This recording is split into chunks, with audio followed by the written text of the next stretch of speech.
Vous savez que quand on a mis en place le pass sanitaire pour les clients des restaurants et des cafés, on avait annoncé qu'il y avait une période de souplesse pour que chacun s'organise.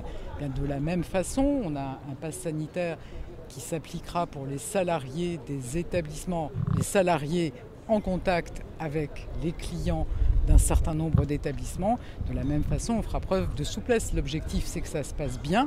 Et il y a toutes les raisons que ça se passe bien, puisqu'on a 85% des adultes qui ont déjà reçu une première dose de vaccin, qui vont donc très prochainement pouvoir avoir un pass sanitaire valide grâce à cette vaccination. Et donc notre objectif, c'est que ça se passe bien. On fera preuve de souplesse dans les premiers jours de la mise en place. Je voudrais dire très clairement que nous n'avons pas l'intention de renforcer les obligations en termes de télétravail. Je le dis parce que je crois qu'il y a eu des malentendus sur le sujet.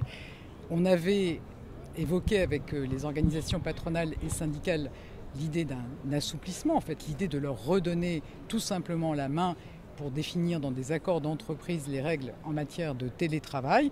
On est en train d'échanger avec les organisations patronales et syndicales et donc on calera le calendrier la semaine prochaine. J'ai dit que je ne suis pas épidémiologue, donc je ne sais pas ce que sera la situation sanitaire dans les prochaines semaines.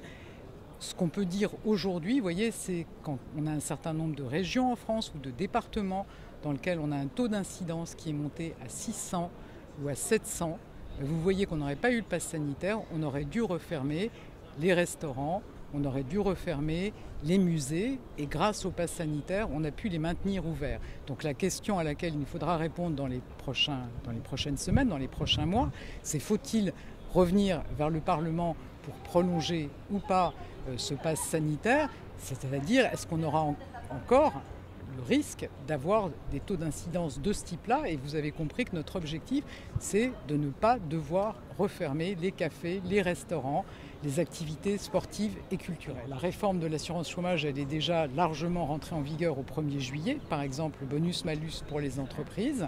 Comme le président de la République nous a demandé, nous allons revenir vers le Conseil d'État qui avait émis des doutes sur le timing pour changer les règles de calcul de l'allocation chômage en considérant que la conjoncture économique n'était pas encore suffisamment rétablie. Je pense qu'aujourd'hui, on a tous les éléments en main avec une situation sur les embauches, sur les créations d'emplois, sur la baisse du nombre de demandeurs d'emploi.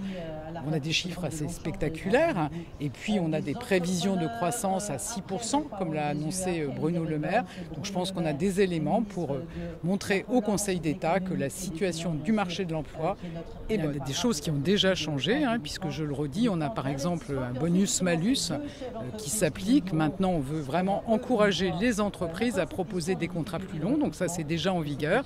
Et on a un nouveau mode de calcul, parce qu'aujourd'hui, on a des situations très différentes selon qu'on travaille à mi-temps ou qu'on travaille un jour sur deux. Et puis, on a aussi des situations, on veut vraiment que pour l'entreprise comme pour le salarié, avoir des contrats de travail plus longs soit le choix. Voilà, donc c'est ça qu'on veut mettre en œuvre.